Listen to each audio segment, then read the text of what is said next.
Book 1, The Forest at the Edge of the World, Chapter 20.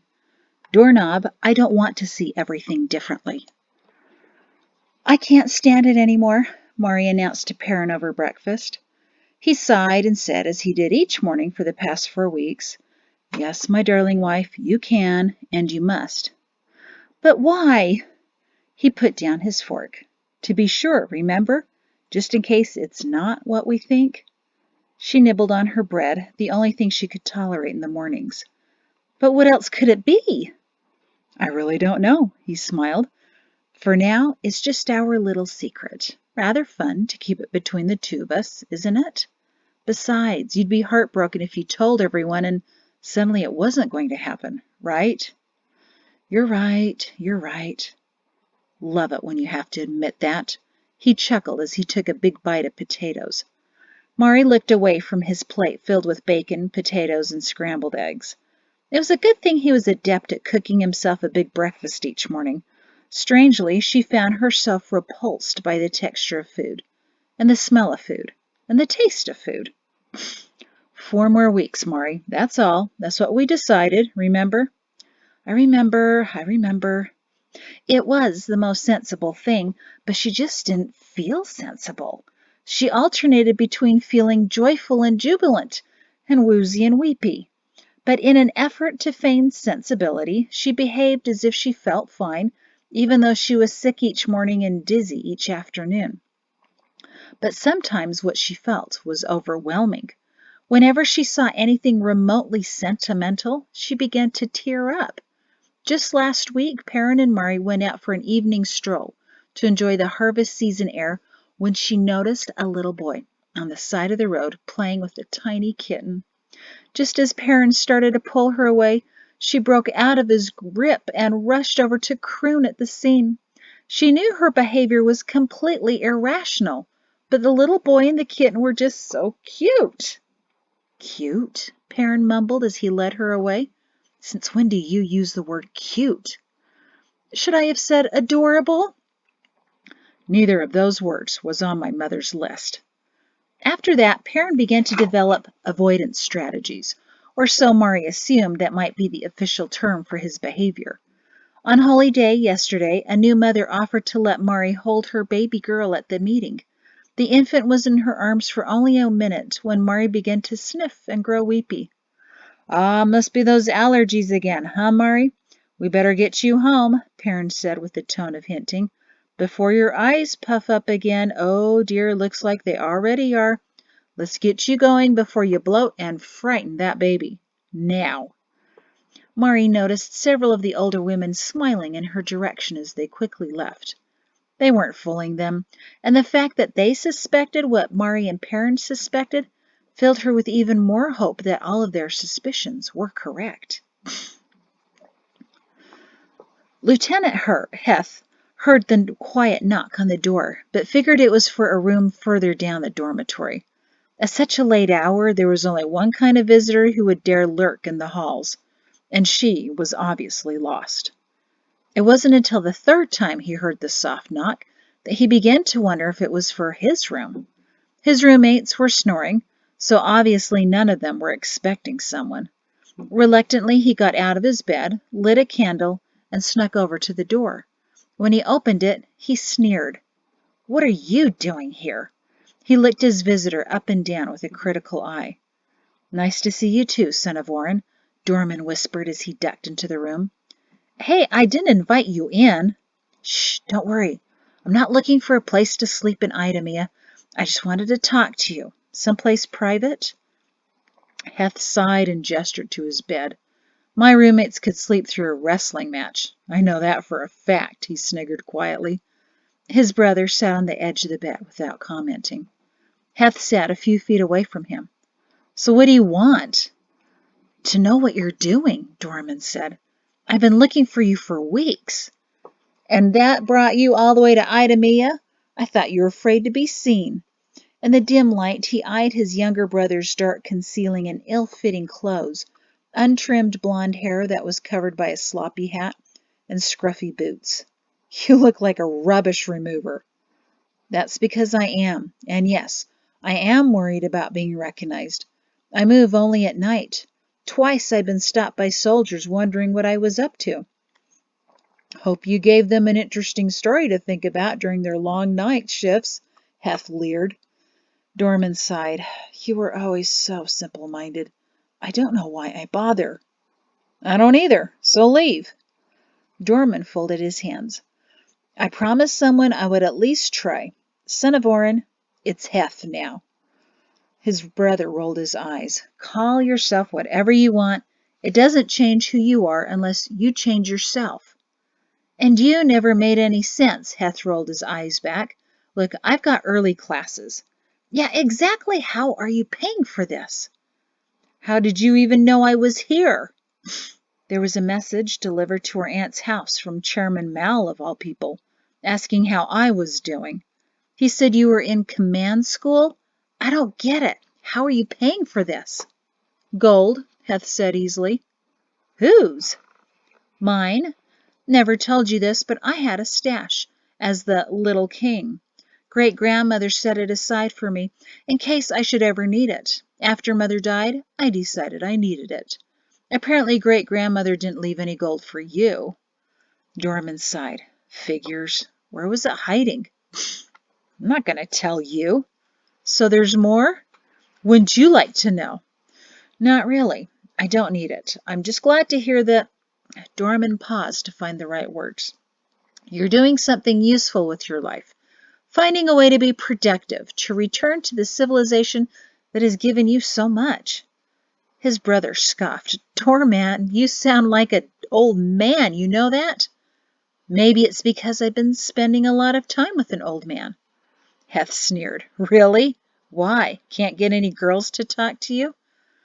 Dorman took a deep breath and looked up at the ceiling. Knew this was going to be useless. Yep, Heth nodded. No girls. Dorman clenched his fists. Son of Heth, why are you here? Why not? I mean, what possessed you to join the army? I thought you hated Mal, and Shin was the one who had our father executed. Nothing better to do, Heth said dismissively. Exactly why are you here? Dorman took a deep breath. Last time we spoke, I told you that I was going to read the writings. Well, I did. I know why great-grandmother hated it so much. She was the very embodiment of evil the writings warn against. Heth chuckled. Yeah, she was a piece of work, wasn't she? They discussed her in one of my classes. I really didn't know how tough an old bird she was. Took all my self-confidence not to puff up in pride. Took all my self-control to not puff up in pride. She's not something to admire, son of Heth, he sighed again. My point is, there's a better way to live. There's so much in the writings about how the Creator... Whoa, whoa, whoa, whoa. I know what this is. You're trying to get me to read the writings, aren't you? Dorman shrugged. It's just that I've gained so much. Oh, please, Heth snickered. Don't start. Just don't start any of that nonsense. You know what believing in the writings does? It makes you blind. You don't think for yourself. Stop right there, Dorman said almost too loudly. I think very well for myself. I've been doing all kinds of thinking, and I'm thinking our family has never done anything right. Our father never thought about anyone but himself. He was your father, Heth hissed. How dare you speak against him? No, I'm not speaking against him, Dorman defended. I'm trying to point out that he simply didn't understand. He never had a chance to be something better because he didn't know. I loved him, and now I have even more respect for him.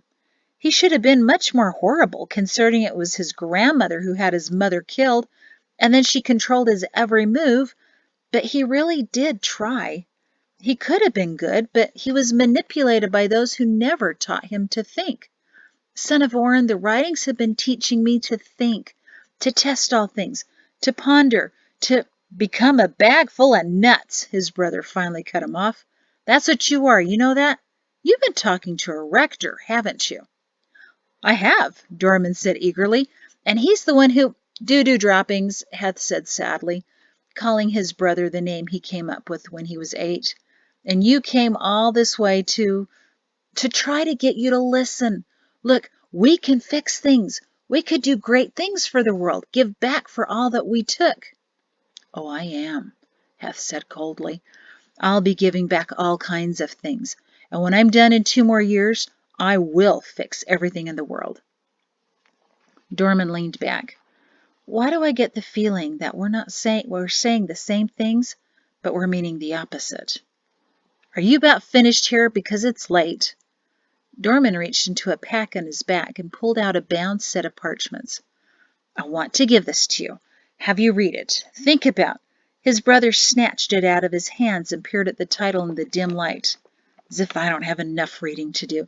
Oh, I am not bothering with this doorpost. I'm not asking for a bed or for gold or anything else. I'm merely asking you to read this, please. It just may change the way you see everything. Doorknob, I don't want to see everything differently, Heth said, as he shoved the book back into his brother's hands. I like what I see in my future, and you don't happen to be in it. But what if you can see things better? Wouldn't that be worth finding out? Look, Doorhead, that one never even made any sense, Dorman spouted, losing his patience. What is that supposed to mean, Doorhead? Heth sneered. Just always said it to irritate you. You're 17 years old now. 21! And it still works. Look, I realize you came a long way, and what makes it even more pathetic was that it was for nothing. I'm happy. You obviously aren't. Maybe you're the one who needs to see things differently. After you're done, get out. They've been doing surprise inspections in the middle of the night, and it would be so tragic to find that Dorman, King Orrin's youngest son, was found breaking into the university dormitories. So many questions would be asked. Dorman stood up, the writings clutched in his hands. I'd hoped this would go better. Heth shrugged. Don't know why. Because you're my brother. I worry about you, and I love you, he stumbled. Ew, Heth cringed. All right, it's definitely time for you to get out. He stood up and headed straight for the door. His younger brother nodded. Well then, that's it. I tried, I failed, but I tried, he mumbled as he got up. I might never see you again. That's fine, door girl, Heth said, pushing him on the back toward the hallway.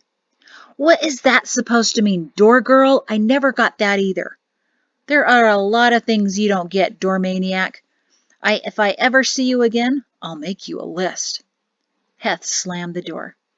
And they thought our father was the idiot, he mumbled as he fell back into bed. It took Dorman almost 2 weeks to get back from where he started, reaching the village by the middle of harvest season, just before the festival.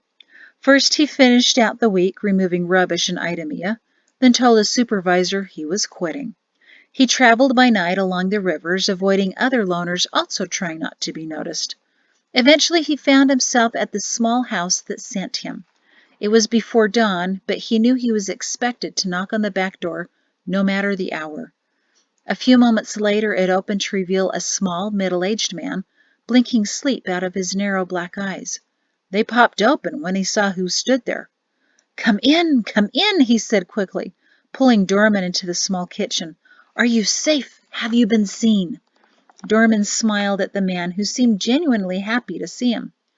I'm fine and safe, Rector Young. No one noticed me. Rector Young looked up at the ceiling. Thank you, he called as if the Creator lived in the attic. Who is it, dear? A woman's voice came from behind a partially closed door.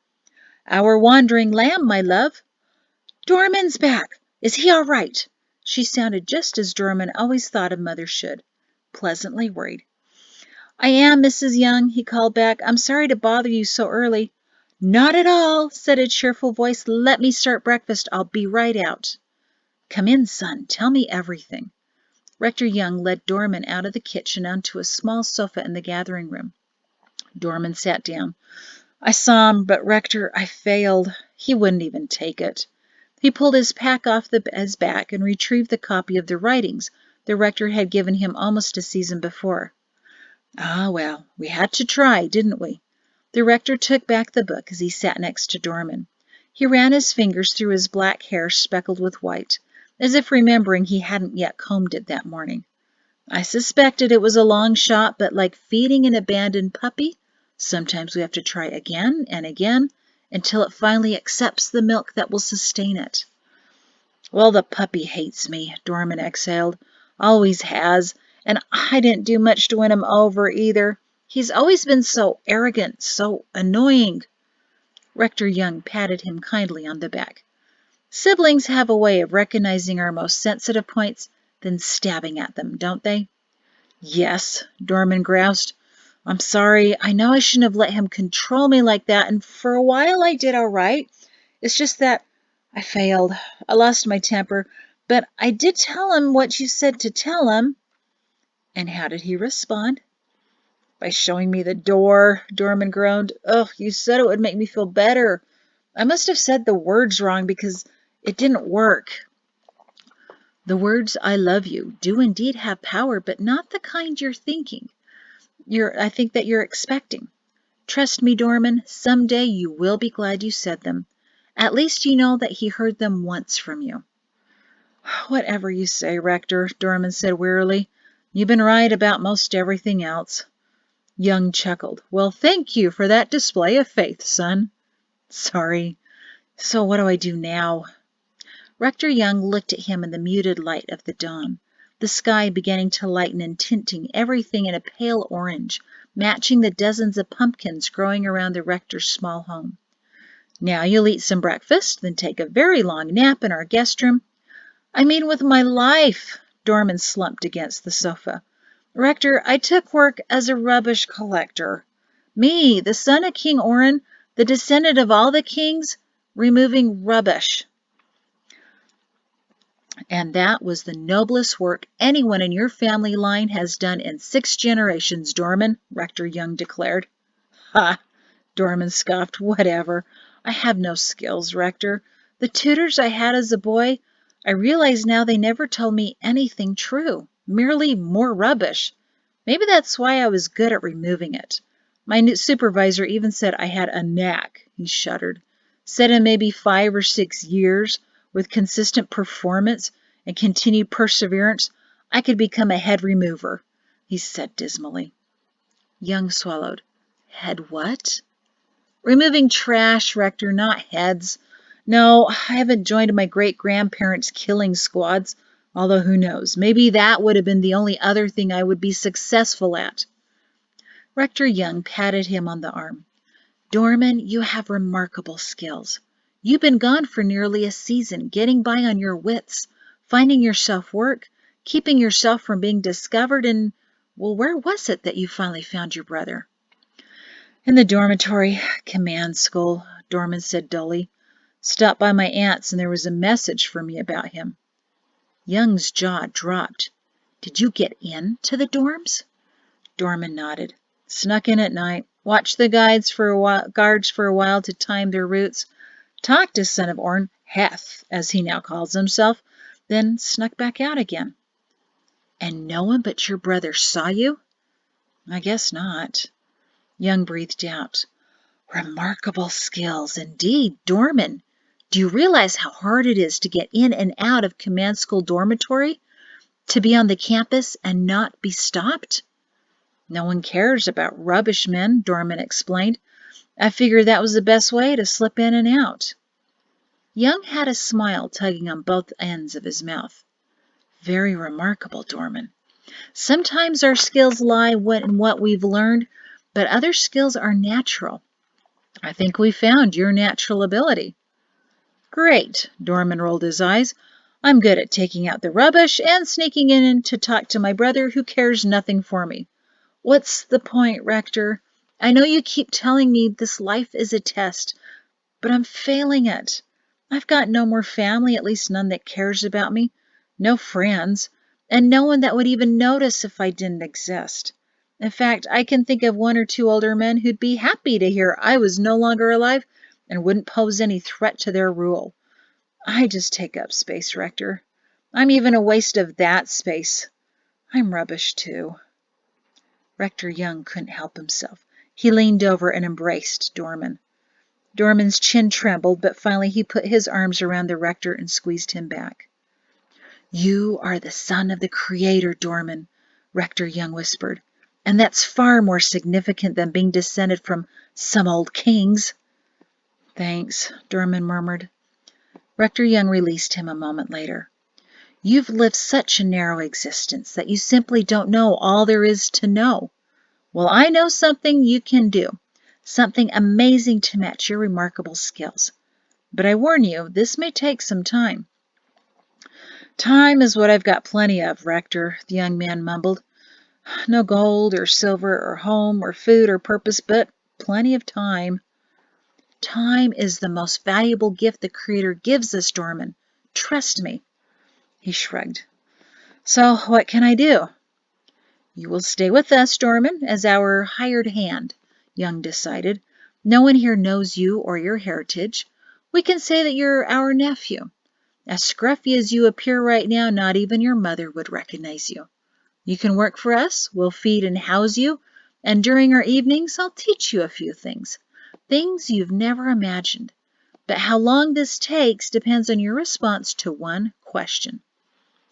Dorman eyed the rector suspiciously. All right, I guess I would be foolish to reject your offer.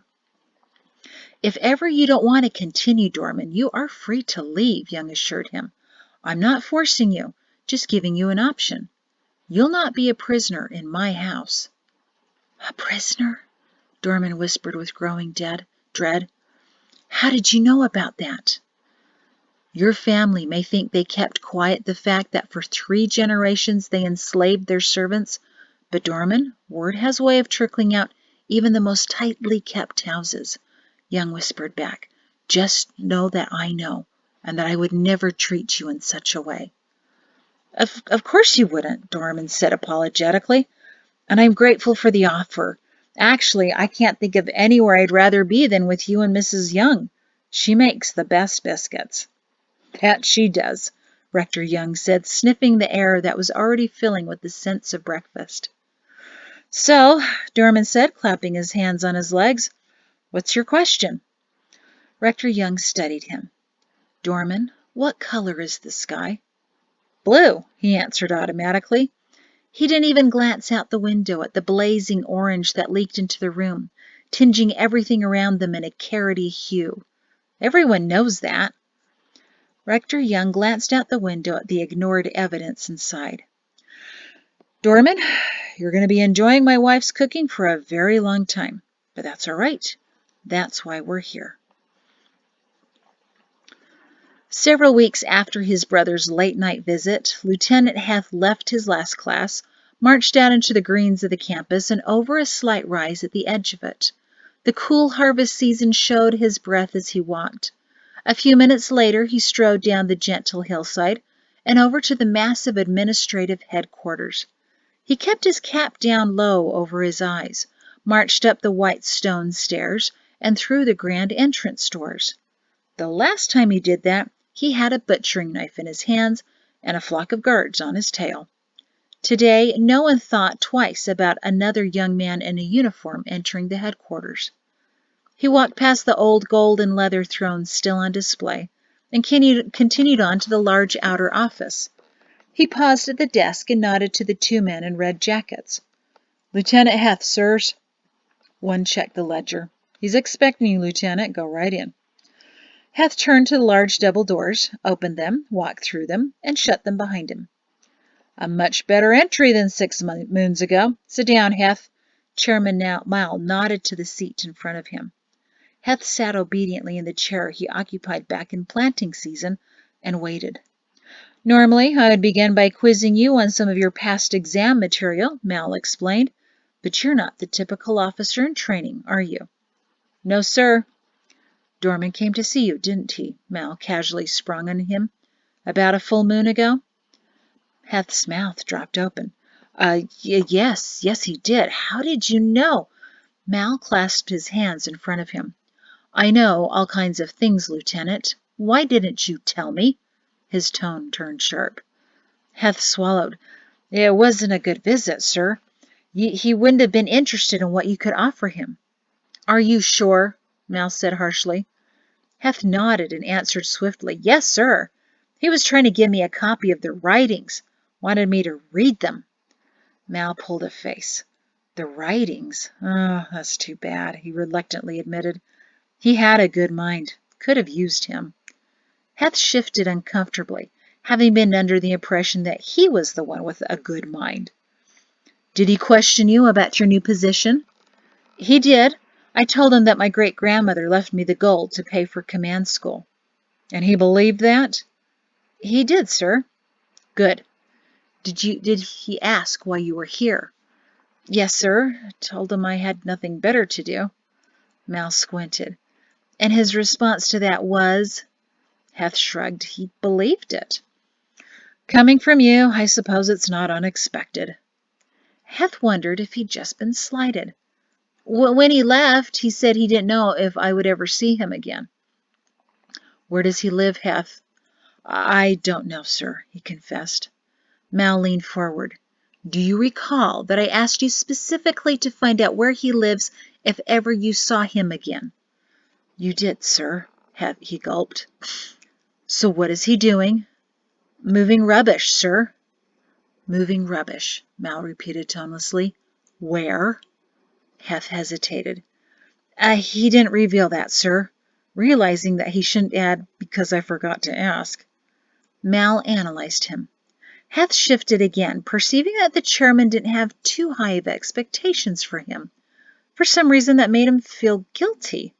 It took him a moment to recognize the emotion because it wasn't one he'd experienced often. Did your brother say anything useful? Any suggestion of what he might be up to, or who he might be working with?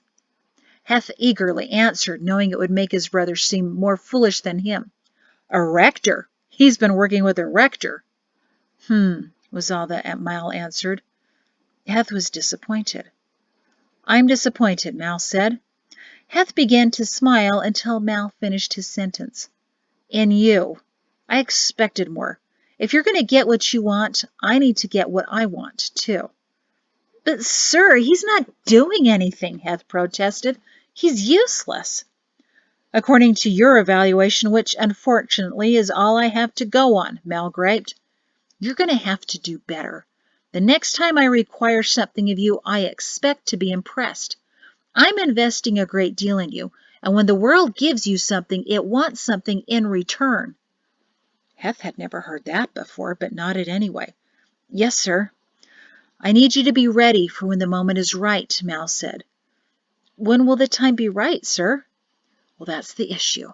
The time may come up tomorrow or not for 5 more years. Whenever I feel it, I need to reach our target while he's still vulnerable, and at some moment when he's least expecting it. I think I'll be ready, sir. Mal scoffed. Think? I'm not training you to think, Heth. I'm training you to react, and you better be ready to react at a moment's notice. That's the end of the chapter. Thank you.